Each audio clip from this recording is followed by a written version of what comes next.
Shouts out if you're new. Let's go.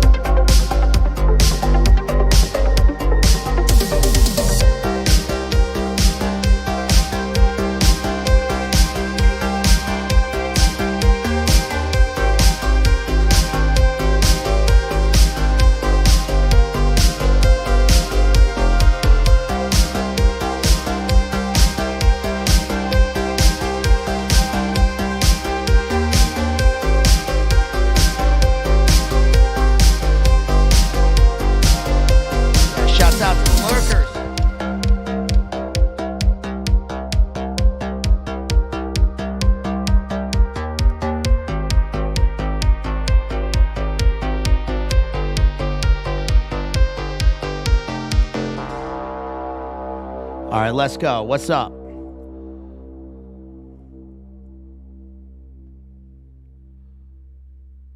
What's up, y'all?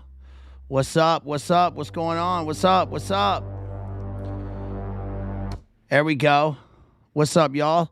Shouts out to everybody here tonight. Shouts out to the lurkers. Shouts out to the new people. What's up, y'all? Let's go. Tonight we're covering something a little different tonight. This is a sponsored stream from our homeboy out there, Nico. Shouts out to Nico. We are covering the 1987 film Angel Heart. This one's a little different, y'all. And usually we do all, of course, literary, lit-based analysis. And tonight we're just doing film. So, I thought it'd be a little different, something a little fun. And again, shouts out to our homeboy Nico out there who dropped a fat chat for us to analyze this movie.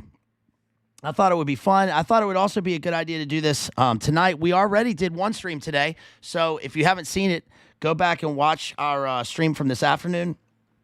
I thought that would be a good idea to do just just in the afternoon. Maybe people driving to wherever they got to get to for Thanksgiving. Shouts out to all the people out there not in America. I love y'all too. Shouts out to you guys. Happy Thanksgiving to you too, even though you're not in America and you are not American, but that's all right. So, so go back and watch that stream. Also, check out the links. You can hit the down button in the video description and go back and watch our original stream sort of dealing with this topic, and that is the Faustian bargain that we did on Christopher Marlowe, Dr. Faustus. Ah, Faustus, now hast thou but one bare hour to live, and then thou must be damned perpetually. Right, we talked about Kit Marlowe. That was way back in the beginning of this stream. Of this channel. I don't know what's going on. Yo, I don't have like a gash in my neck right here. I don't know what. See, look. Now you didn't notice it before, and now you're just going to notice it. It looks like I got a big gash in my neck here, like I was in the movie Angel Heart. I don't know what that is. That's just the light. I can't fix it. I've been trying to deal with the light. So anyway, I hope everybody's having a good night, and you're going to have a good rest of the week. Maybe you're chilling with the family. Maybe, we got kind of a vacuum of streams tonight. So I figured I'd fill the void here because all of our homeboys have been going so hard. Our shouts out to our friends, JD over at Jay's Analysis. Hope he gets better. He's feeling under the weather, I think. Shouts out to JD and Jamie. Shouts out to David Patrick Harry over at Church of the Eternal Logos. Shouts out to our homeboy down there, Tristan Haggard. We need to talk to him because. At Primal Edge Health. We haven't talked to him in a while, and I would love to hear from our homeboy Tristan because he is one of the originals, one of the OGs, inspired me to do this channel. Shouts out to all our homeboys out there, especially Jerry, Exposing Powerful Lies, live streams. Shouts out to TGF, the Green Feathers, Nick. If you are one of our friends here and you're part of this little group that we have, then you know Nick, and he's doing well, and I love you out there, Nicksky. Good to talk to you. And everybody misses you. Shouts out to Mikhail, Tech Noir Graphics. All right, let's get into it. Enough of the shout-outs. The shouts out. So tonight, we're doing Angel Heart, the 1987 film starring Mickey Rourke, Robert Deniro, Charlotte Rampling, and Lisa Bonet. This one's crazy, y'all. You may have seen this if you're watching. It's kind of a cult classic. I would say, I think I've always thought this was an underrated movie. It certainly deals with the Faustian bargain, and we're going to get into that and get into the form and content working together to produce meaning like we would do in a work of literature. This is actually based on a book, but I couldn't even, because, man, I don't even want to go into it, but the super chat, Nico's generous super chat, though barely covered, and it's not his fault, covers the cost of the book. And then when I get the actual Dugan coin from the old YT here, and then watching the film, and then getting the other film that he recommended, which was Strange Days, takes up the whole super chat. So I just thought we'd just go ahead and talk about the movie version, because that's what everybody's seen anyway.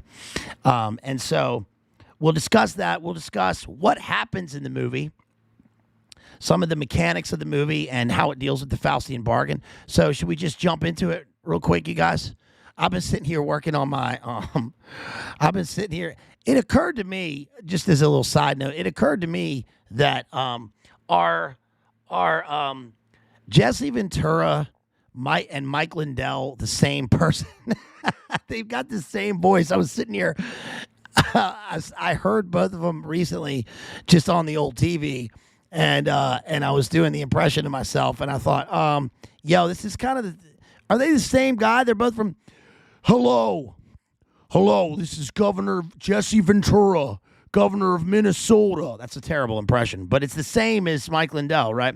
Hello, this is Mike Lindell. It's also the same as Super Dave. You guys know Super Dave, right? Listen, when you go out there, just go out there, wear a pompadour, and don't say a word, right? I'm not part of this. It's the same three guys. All right, sorry. That was, all right, shouts out to Hirsch out there for that $5 super chat. Appreciate you, Hirsch. You guys can support me by hitting the super chat function, the super chat button. Yeah, my sister says the lights are making your neck look weird. I was thinking it before you said it, and I'm your sister. Yeah, shouts out to my sister. I don't know what's going on. I can't help it. I mean, maybe I try and sit back here. I tried to fix the lights. I don't know what's going on. Just ignore it. All right, I don't know. It's just the shadow. It makes it look like I have a gash, like an old-ass neck or something. I don't know what's going on there. Whatever, man. Just ignore it. So, and shouts out to, before we begin, shouts out big time to our homeboy Presley out there, who just dropped a fat chat.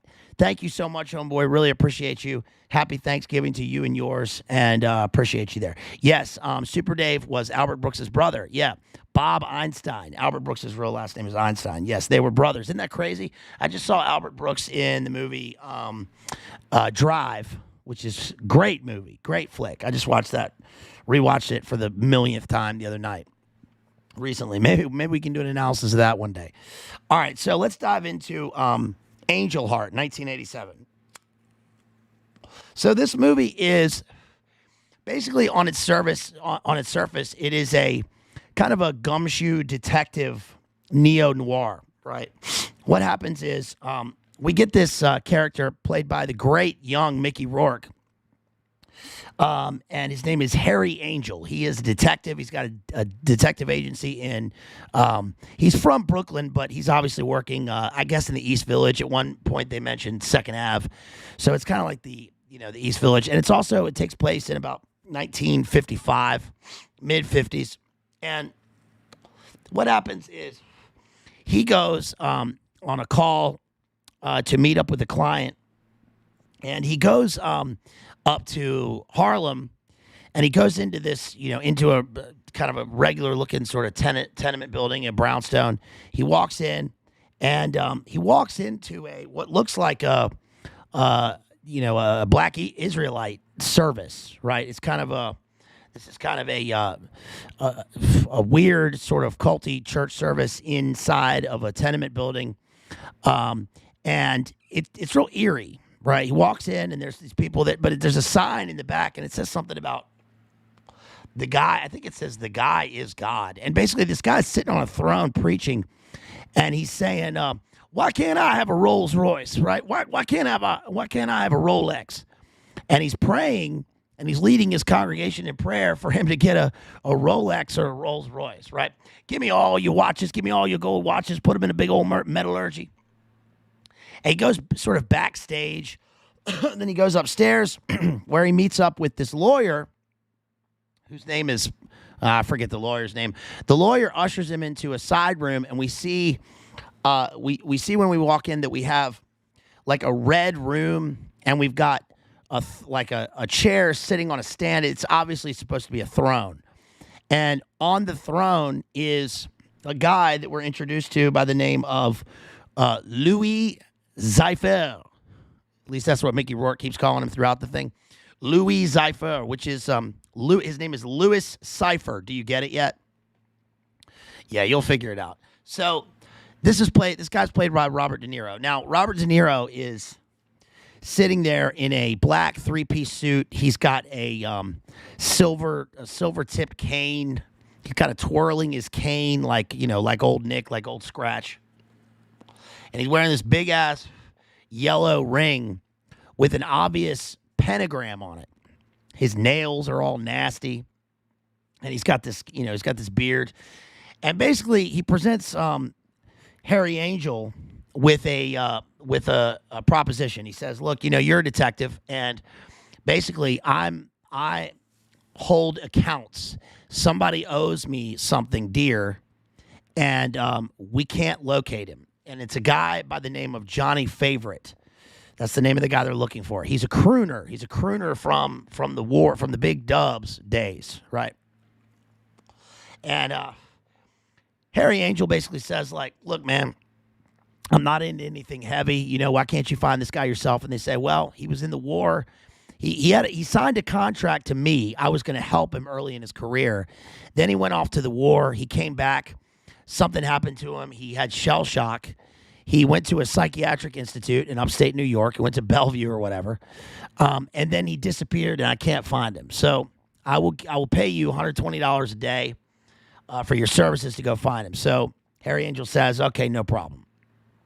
Now, he shakes his hand, and we already know, walking into this, like, who Louis Cypher is, right?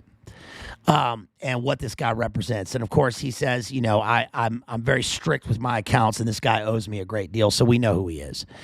Now, Harry Angel is just, he's young Mickey Rourke, and when he's walking the streets of New York, he looks a lot like, that life photograph of James Dean. And James Dean is, walking the streets of New York. He's got that big overcoat on. He's smoking a cigarette. He looks real method acty, right? That's obviously what Mickey Rourke is supposed to look like in this film. I mean, he looks real cool. But the thing you notice right away is that it's like in Macbeth. Why do you dress me in borrowed robes? You notice that even for the 50s, his clothes are kind of big. He's got the loose-fitting clothes. He's got the pleated pants. He's got his shirt's kind of. He's all kind of, he's kind of rakish looking, but he looks sort of ill at ease. Okay, and that's going to play a major part in the narrative and who we discover that Louis Cypher is looking for. Okay, so Harry Angel basically sets off on his little detective quest to find this guy. So the first stop he makes is he drives upstate, and he gets to the Bellevue place. It's a psychiatric institute. And, of course, we see images of, it's cold and it's snowy outside. He's walking through the snow, and he goes to the place. But then we see, like, sort of fiery images.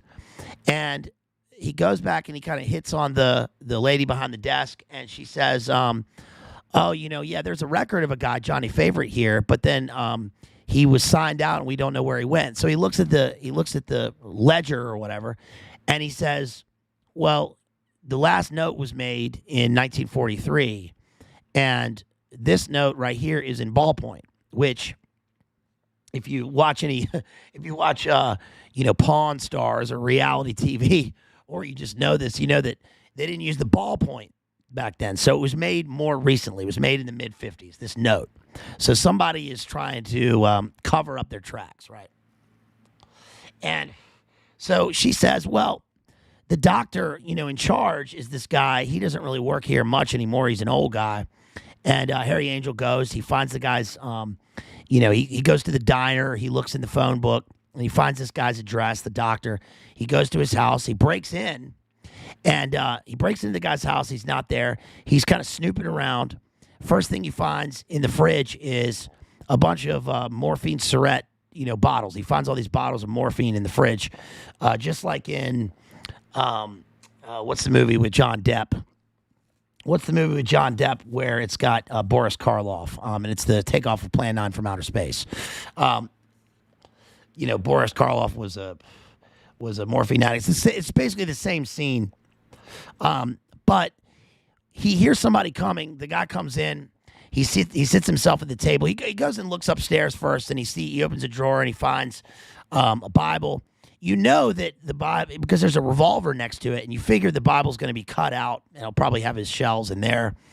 And there's a skeleton key in there, which will also play a role. And then he hears somebody coming. Yes, Ed Wood, thank you so much. And he hears somebody coming. It's the old man. The old man comes in, and the old man says, breaking and entering is a serious crime. And he says, yeah, it's a serious crime, but I bet you won't do anything about it because of all that morphine in the fridge. And the old man's like, I'm a doctor. I can have this at home. And he's like, listen, doc, don't play me for a fool. This isn't Band-Aids, right? You got a serious habit. So why don't you tell me what happened to your patient, Johnny Favorite? And I can tell that you're already fiending. So we'll go upstairs. I'll let you have a nice nap. And when you wake up, you can tell me where he is. He lets him sweat it out. He takes him upstairs, lies him in his own bed, locks his door, and he leaves. When he comes back, he opens the door, and of course, the old man is dead. In fact, he'd been shot through the eye. So Illuminate confirmed his left eye is staring, and his right eye has been shot through. And he also notices that he keeps noticing, like, bits throughout the movie. He notices that organs have been removed from people that he comes across, okay? So we've already got some sort of, some kind of black magic going on, right?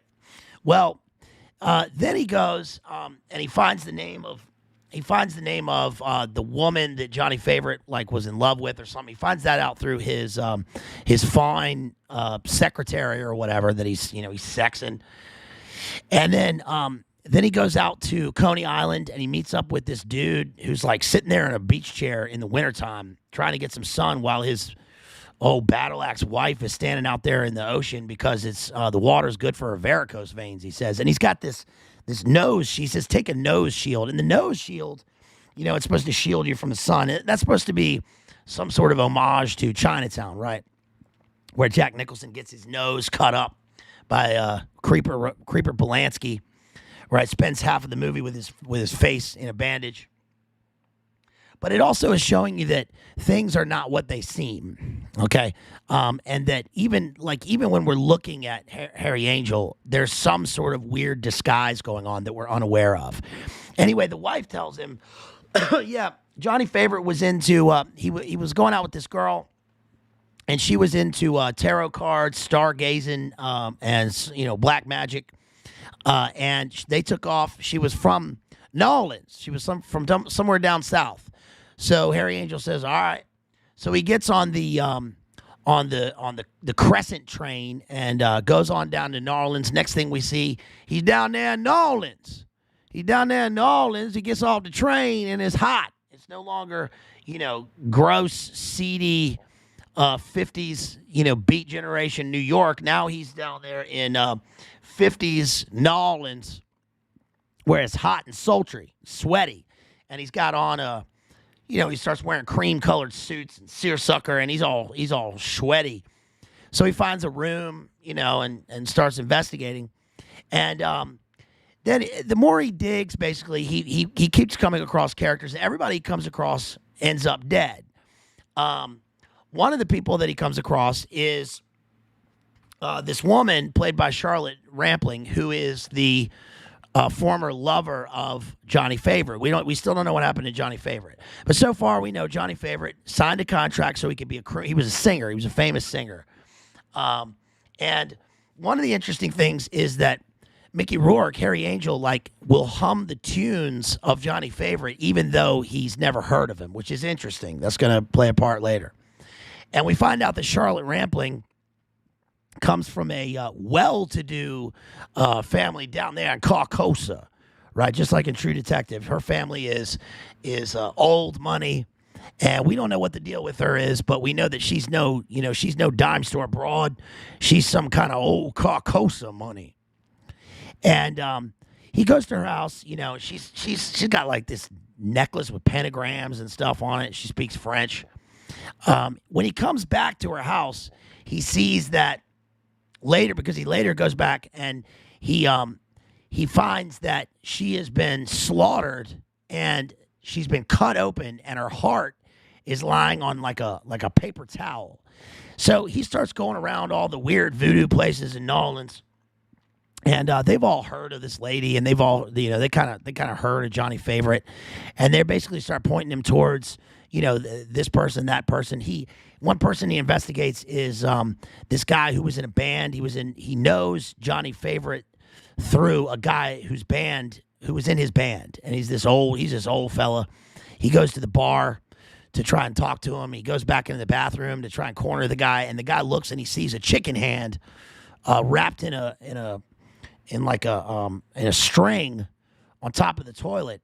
And then this other guy comes out and he tries to stick the chicken hand up Mickey Rourke's nose, and he says, "Go on, get out of here. You ain't good. You don't fit into Carcosa down here." So Mickey Rourke goes out. He hires a car. He sits in the car. He waits for the guy to leave. When he's done playing his jazz routine or whatever, he follows the guy. He follows the guy out down there to the swamps, and he sort of walks in and spies on a voodoo sex magic ritual taking place out there in the woods. And one of the people that he sees is Lisa Bonet. Lisa Bonet, of course, is famous from Cosby Show. This is her first film after the Cosby Show. Real stark change in her film career. She's dancing in the middle of this circle. Everybody's shaking, doing all their wobbling and all that stuff and chanting all that kind of hoodoo. She slaughters a chicken above her head. Blood goes all over her body. She's doing all kinds of nasty, evil, filthy craziness. She's popping all out of her dress and all this stuff. It's crazy. So Mickey Rourke kind of retreats into the shadows. And then later he meets her and he confronts her. And basically she says, yes, I am the daughter of, I think this is what she said. This is what I got out of it, because it's kind of confusing, this part. She says she's the daughter of Johnny Favorite and somebody, some woman, basically. And she doesn't know what happened to him. She doesn't know where he is. But Mickey Rourke wakes up the next day in his French Quarter cheap hotel with what's that detective show? Fat Man, Mick and the Fat Man, or whatever that show was. It's basically Nick and the Fat Man, the two New Orleans detectives, ransacking his room. And he says only two kinds of people don't knock, right? Like killers and detectives. And they say only PIs sleep this late. They're going through all of his stuff. They say, listen, did you visit with this old man? And he's like, yeah, I visited with him. They say, well, he's dead. He dead. He's slaughtered. They cut him open. And then later they come back and they say, did you visit with, the well-to-do Carcosa woman? Yep. Oh, well, she dead too. Somebody cut her open and put her heart on a piece of paper. Now, they can't pin him, and he doesn't, he obviously doesn't confess. He's the PI looking for him, right? But Nick and the Fat Man are, they're clued into what's going on down there. He goes out, he starts messing around. He follows Lisa Bonet out to one place, and then, Cletus and Jeroboam follow him, and they got a pit bull. They stick a pit bull on him, and he collapses into a trough full of crawfish. They're basically telling him, you need to stay away. Stay out of here, boy. And, at this point, he's all messed up. He's wearing his wife beater, walking around with his little bandana around his neck. He goes and sees Lisa Bonet. He's like, I don't know what's going on with these people. And then Lisa Bonet, basically, he goes back to his hotel later on, cut to him, rainy day in the French Quarter. And Lisa Bonet is, like, camped out in front of his place in the rain. They go inside and they they do what they do, right? And this is particularly disturbing for a number of reasons, because while they're sexing, we see blood start coming in through the ceiling. Okay, and obviously we're supposed to think you think, is this real? Why is it raining blood in New Orleans? Well, it's a metaphor. Or is this a vision of what she sees because, she had the blood poured on her from this hoodoo ritual? Or is this in his mind? Now, Mickey Rourke keeps having these flashbacks, these weird flashbacks where, one, he's walking through Times Square in 1943 in the war, and he sees that, again, it's this famous image of, that famous image, I guess it's another Henry Luce Life magazine image of the sailor, kissing the girl on VE Day. But this is 1943, and we see that. But we keep walking up, in our perspective, we keep walking up, and we see somebody put a hand on somebody's shoulder. They turn them around. We don't see their face. But obviously, we're supposed to think that's Johnny Favorite, right? The singer that he's looking for. Meanwhile, he keeps meeting up with Louis Cypher, he's down there because he's got a speaking engagement in Baton Rouge.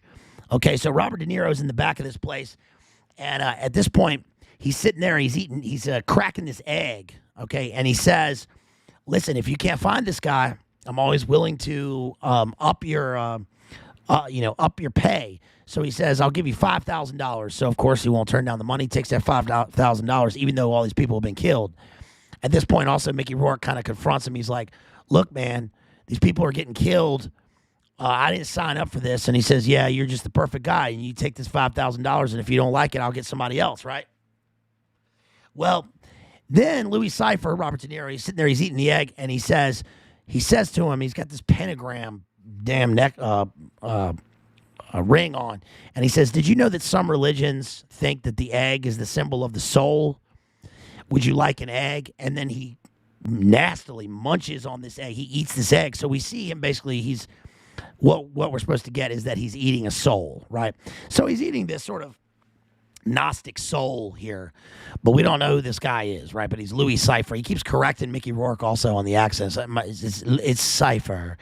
And he's very cosmopolitan. Remember that scene in Tombstone? Yeah, one day we'll be a town up and running just as big as San Francisco. Very cosmopolitan. He's kind of fey, right? He says, I don't want to get involved. It's too messy, he says. And he has his little long fingernails. So in other words, he's got other people to do his dirty work while he sits up there on his in his weird throne and kind of mysteriously, materializes in these far off places, right? Well, then we learn that Johnny Favorite I think he was signed out of the hospital by a guy named Edward Kelly, right? There you go. That should clue you in. Edward Kelly. So who's Edward Kelly? Well, Edward Kelly is obviously the name of John Dee's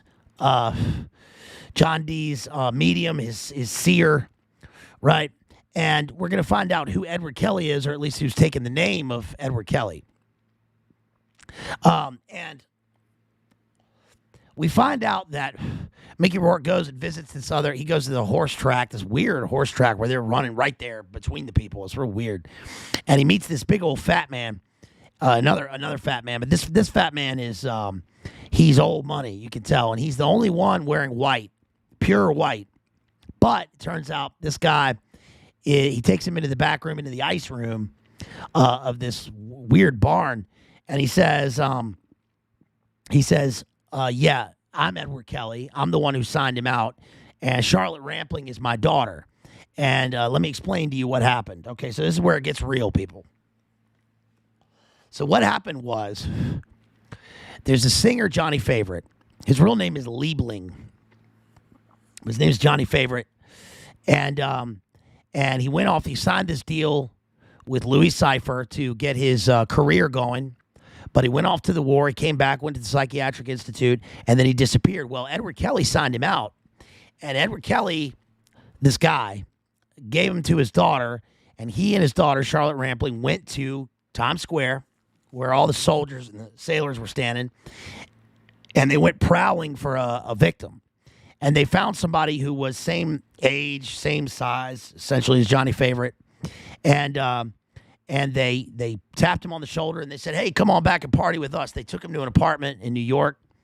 In the apartment, he says Edward Kelly says, Johnny Favorite found in an obscure document some sort of, Necronomicon or some sort of Goetia manual, a ritual whereby he could trick the devil. Okay, in other words, he would do a sex magic ritual, and he would offer up this guy as their sacrifice. Okay, and he took his blade, which is interesting because it's this, he finds the blade, and the blade is this. I saw this blade in 3 different movies randomly this week. One was this movie. The other one was in Beyond the Black Rainbow, where, remember in Beyond the Black Rainbow, Cosmatos, the guy has that dagger, and it's called the Devil's Teardrop. It's the same. It's basically the same dagger. And then the other one was in The Mummy, in the Tom Cruise Mummy film, where the girl is a devotee of Set. Right, it's the Temple of Set, and she's about to sacrifice Tom Cruise with this dagger. It's the same shape. And they sacrificed the guy, did their weird Al Crowley ritual, cut out the guy's heart. Johnny Favorite ate the heart. And then what happened? Well, Mickey Rourke at this point says, I know who I am. I know who I am. I know who I am. And he's doing a real... He's doing real James Dean, Rebel Without a Cause. You're tearing me apart. You know, it's real method acting here. And he's got all these instruments around. You know, he's in the ice box. He puts the ice clamper around the guy's neck. And next thing we see is the old fat man is face down in the big vat where they're making the gumbo. And he's dead. And this is just like in The Ninth Gate. A lot of this is, I mean, it's essentially The Ninth Gate follows the same sort of territory because, you know, in that one, John Depp is a detective. I mean, he's a book guy, but he's essentially a detective, and he's dressed almost exactly the same as Harry Angel in this. And we find, you know, the one guy who's drowned in the fountain out front. We find the woman who's strangled. You know, she's the old weird woman. Who's, you know, she's in the wheelchair, but the guy's dead, and then he goes off, and then he goes back to his place, and who does he meet? He meets Louis Cypher, and then he figures out, and it's Robert De Niro sitting there with his hair down, and Robert De Niro says, you know who I am, and he says, I don't know who you are, I don't know who you are, and he says, Louis Cypher, Lucifer, get it? So Robert De Niro has hired Harry Angel to find Johnny Favorite because Johnny Favorite sold his soul for fame, which is essentially is also kind of Godfather territory, right? And he never paid up because he went off to war, and then he was in the Psych Institute, but he tried to get out of it by hiding his identity, and the way he hid his identity was through this ritual whereby he pulled a get out, a transhuman ritual whereby he transferred his soul into the body of another man. So he hid, so he can't be found. And now Robert De Niro has asked Harry Angel to find him. Well, who is he? Well, he says one thing that they took to show who this guy was his dog tags. And when you find the dog tags, you'll figure out who it was. So he goes back to Charlotte Rampling's apartment. He finds it in an old vase, an old vase. He opens up he smashes the vase, and he reads the dog tags. And what do the dog tags say? Bum, bum, bum. Herald Angel. In other words, Harry Angel is Johnny Favorite. So then we realize that all the people, if you didn't know this from the beginning, but that all the people are ending up dead because Harry Angel is killing them himself. So what does that mean? It means that Harry Angel is still sort of Harry Angel. I mean, at least he's got the body of Harry Angel, but he's possessed by Johnny Favorite. So he has these black spots in his time, and he wakes up in these weird places and sleeps late, and he has these visions of Times Square because when they put the hand on the soldier and they turn him around, the face that we see is his own. He sees his own face because he's looking at himself from the viewpoint of Johnny Favorite because he is now Johnny Favorite. And so Harry Angel or Johnny Favorite has to come to terms with the fact that he's not himself. He's the other guy. He's been possessed.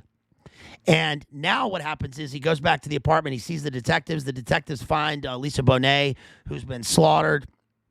And of course, we know that he killed her. And he says, yeah, he did it. They're going to fry me for this. He's going to burn. And they say, you're going to burn for this. And he says, in hell. And the next thing we see is his own interior vision, which we've been seeing throughout the movie, of him going into an old elevator and kind of dropping floors. Now, we know that this functions in two ways, because one is the foreshadowing of Harry Angel / Johnny Favorite descending into hell. And the last vision that we see, the last scene in the movie is at post-credits, is the elevator stops at the bottom floor and it doesn't open. So he's locked in a cage. So he's locked in the cage in hell forever. We also see visions of this weird supplicant, this weird, like, all-black supplicant with a veil on. And we know that at one point, at the end of the movie, we see that the veil is lifted, right? We pierce the veil, and we see that the face of the supplicant is Lucifer himself. It's Robert De Niro sitting there in this weird woman's outfit.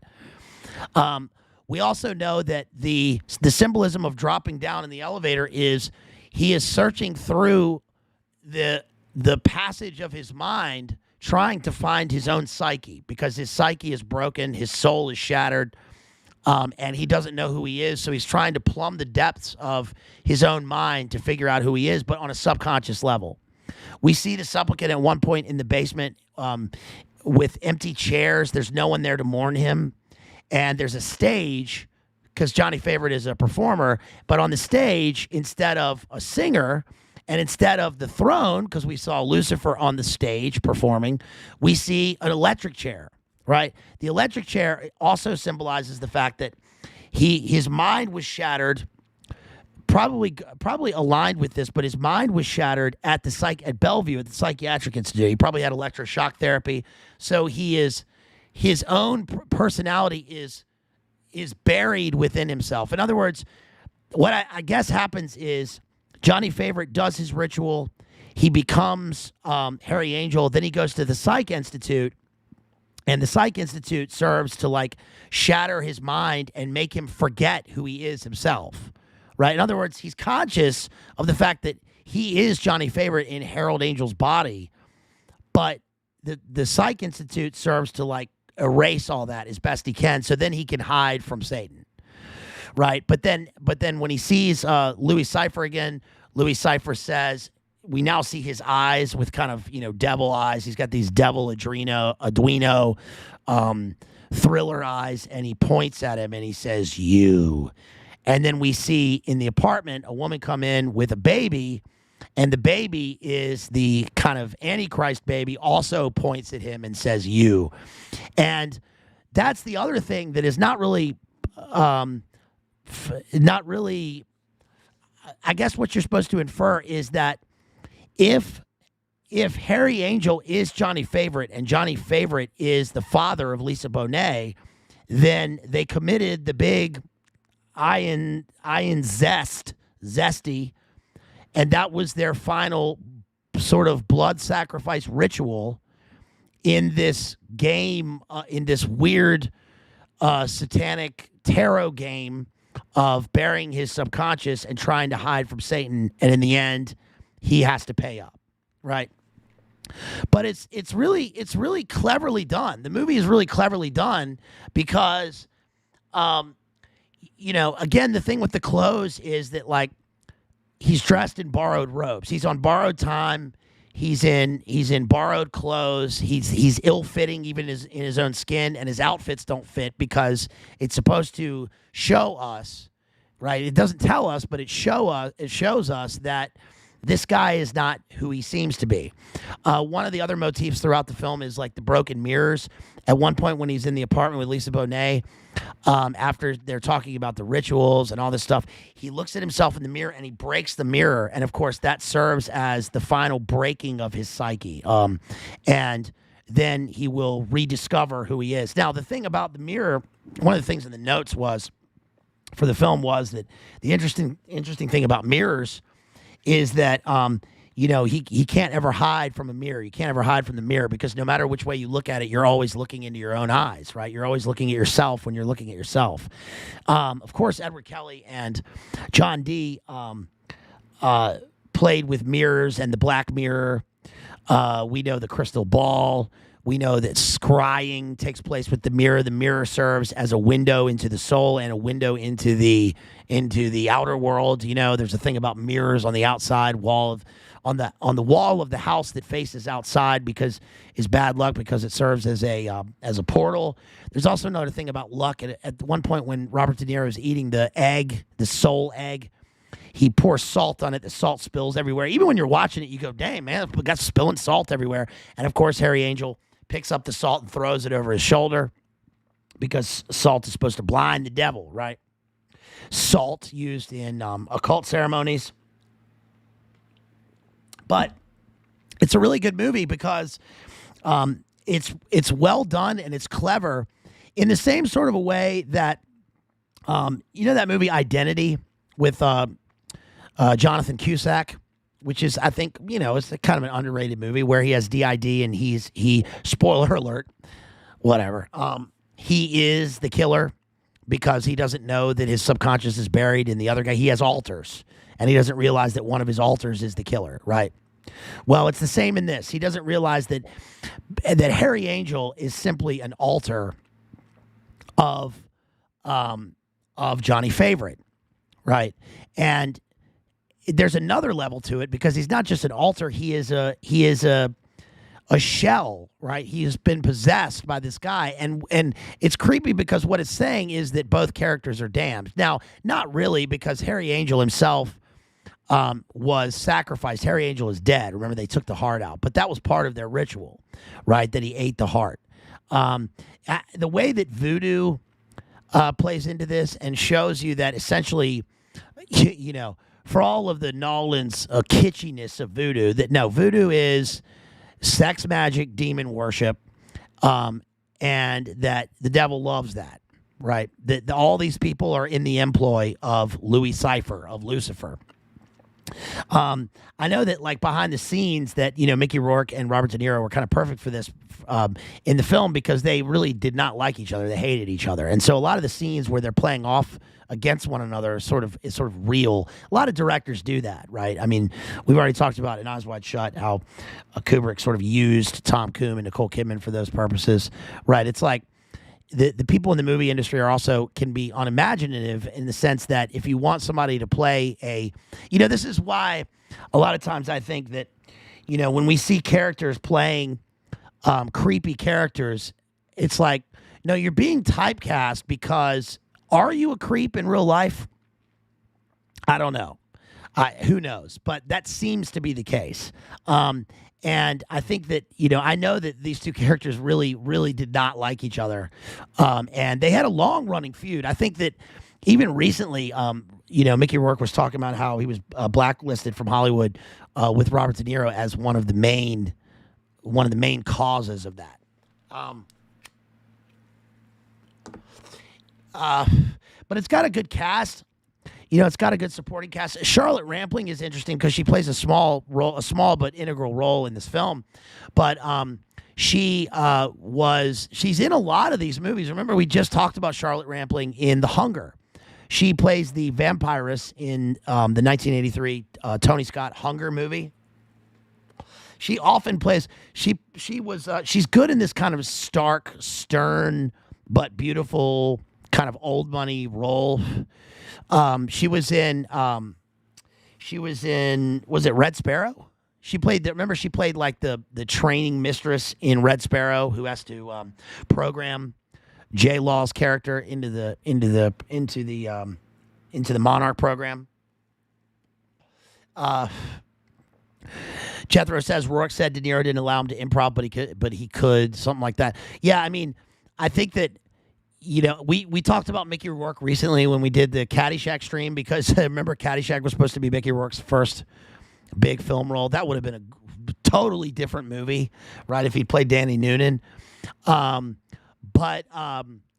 Yeah, shouts out to our homegirl Claire out there who says the sacrifice symbolism is relevant. Just look at the Balenciaga thing that the media is trying to ignore. Absolutely. Shouts out to Claire. Everybody should subscribe to Old Movie Music on YouTube. Great channel. Huge channel. Our alpha star here, Claire.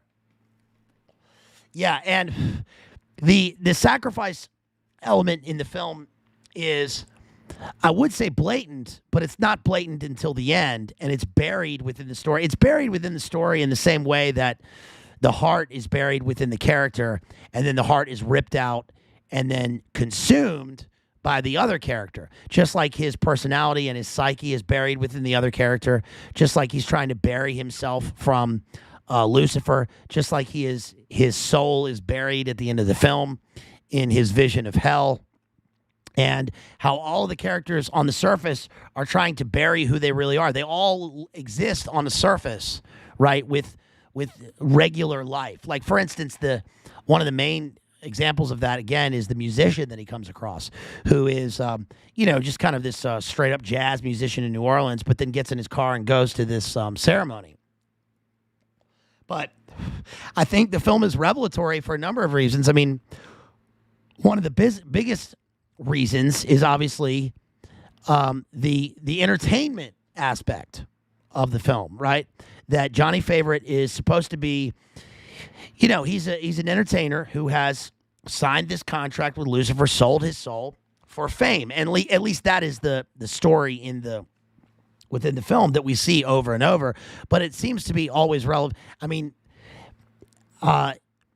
we see this everywhere now, and we see this with certain characters who are in the media right now, right? Especially the one that we talked about recently that told the great Norm Macdonald-esque joke, but it wasn't a joke. He was being serious. And how these people are forced to do blut sacrificiones in order to gain fame, right? For wealth or power. So I thought it was pretty revelatory. I think that this is probably one of the best examples of this in film. And of course, we discussed this in relation to Christopher Marlowe's Dr. Faustus, going back to Goethe with Faust, right? And this is, at one point, Robert De Niro even says, I had to call myself Louis Zephyr because Mephistopheles is such a mouthful, right?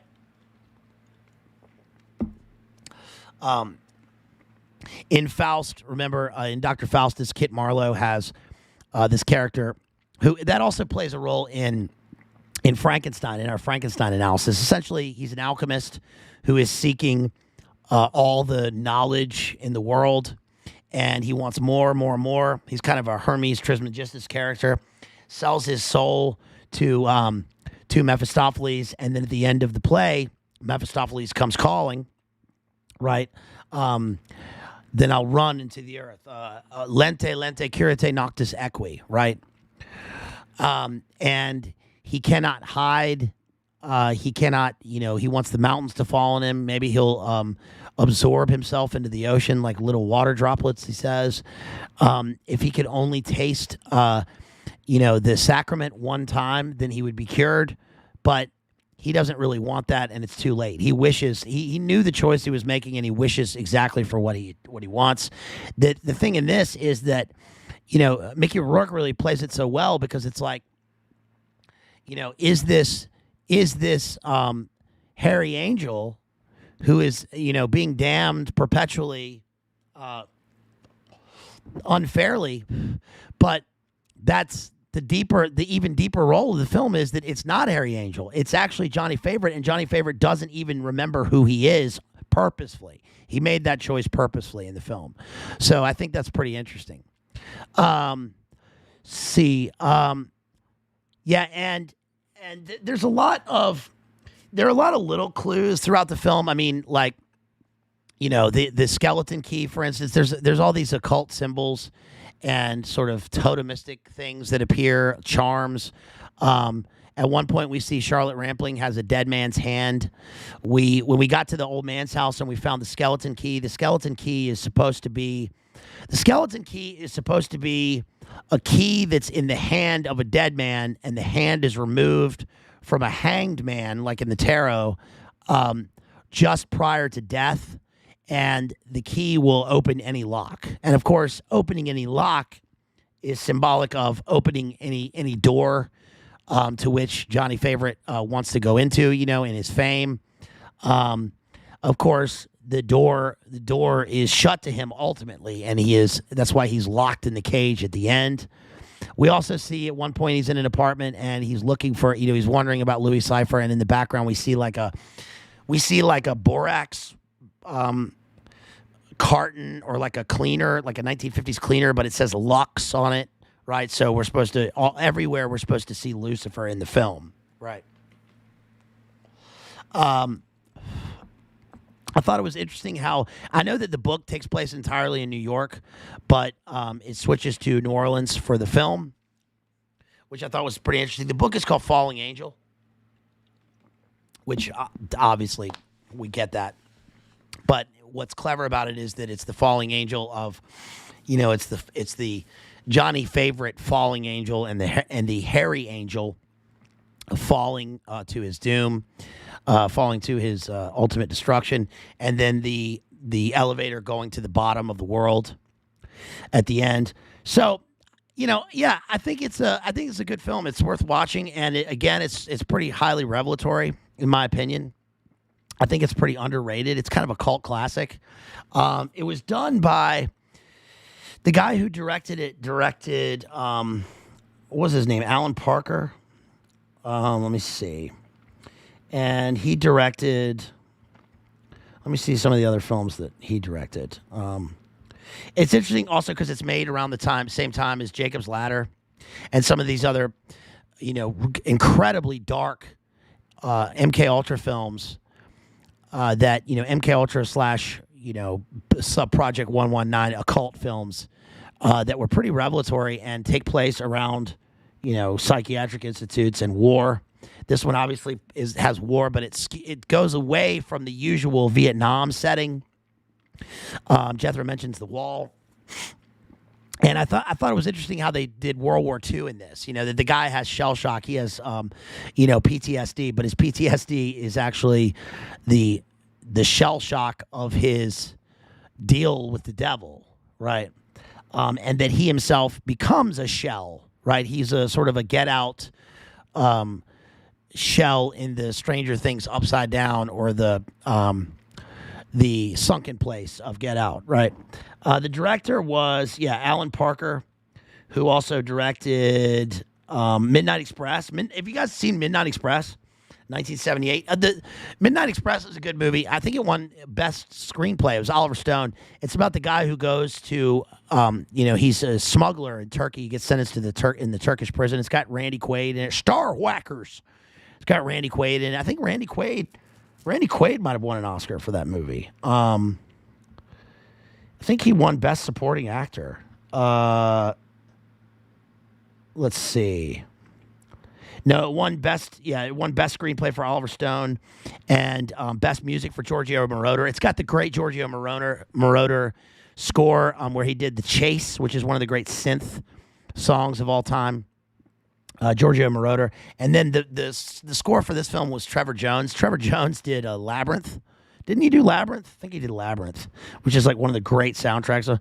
I'd stop the world for you. Yeah. Oh, no, John Hurt was nominated for Best Supporting Actor. But Randy Quaid, Star Whackers, is in Midnight Express. He also did Evita with Madonna. Speaking of Evita, right, Jay was just talking about the Condor operations in Argentina and Chile, right? Deals with Juan Perón and the Odessa operations down there. I guess he directed a bunch of stuff for Madonna, which makes sense. And he directed. Did he direct The Wall? He directed The Wall. Yeah, shouts out to Jethro. He directed The Wall. So anyway, the other thing is Lisa Bonet. I mean, I don't even really want to discuss that, but her first film after Cliff Huxtable. I got an appointment with Cliff Huxtable at the Four Seasons uptown. Right. No, we're going to it's called Africa Brave Africa. It's a laugh riot. Remember our American Psycho stream? All right, let's get to some super chats here.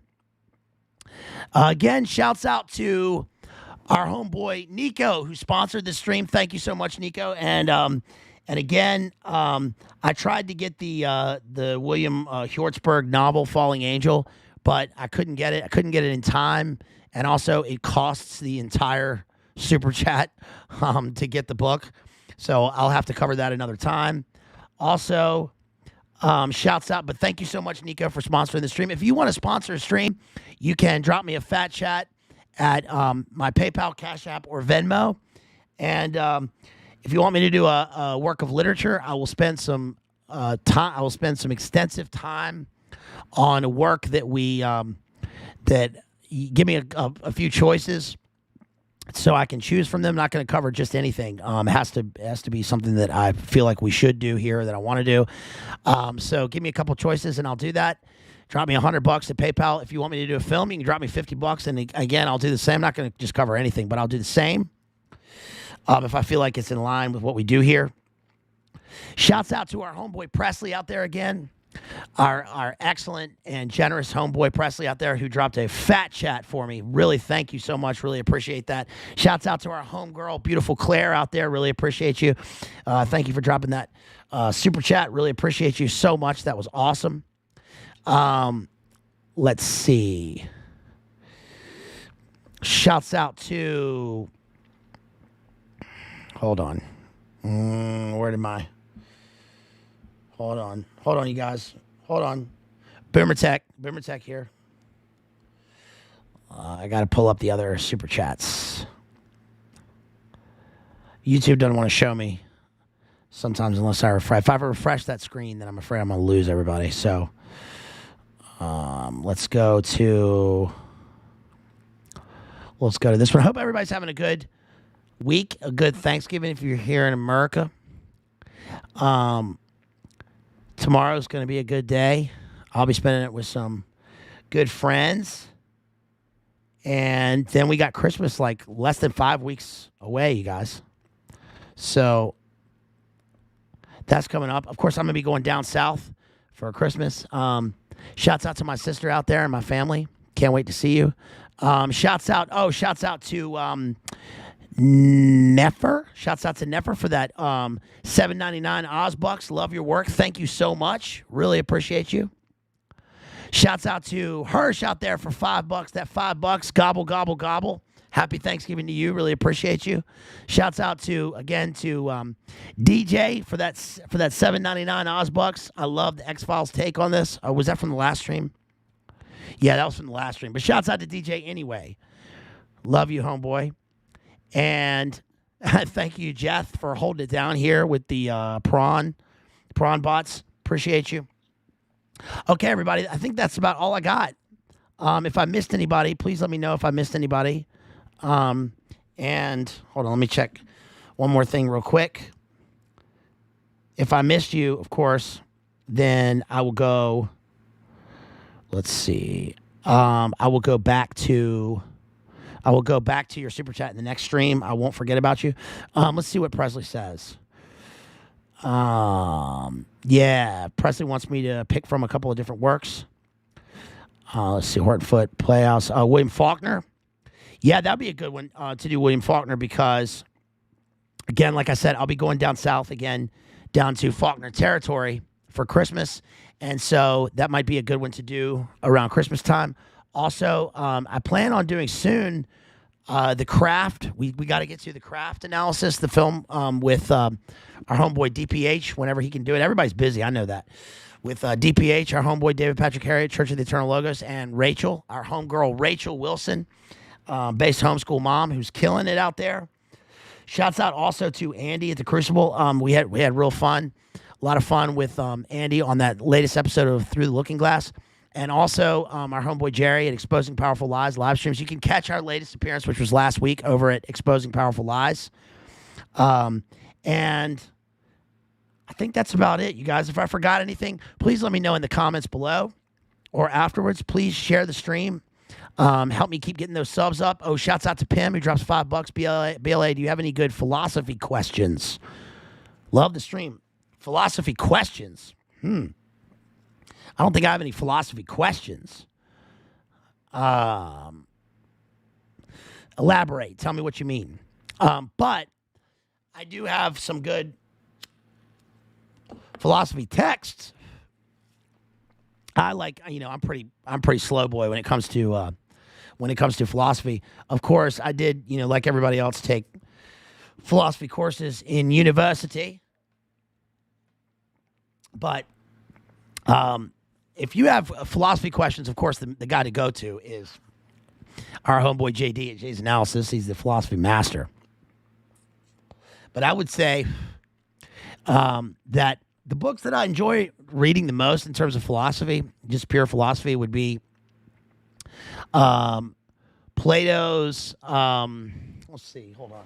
I got Plato over here.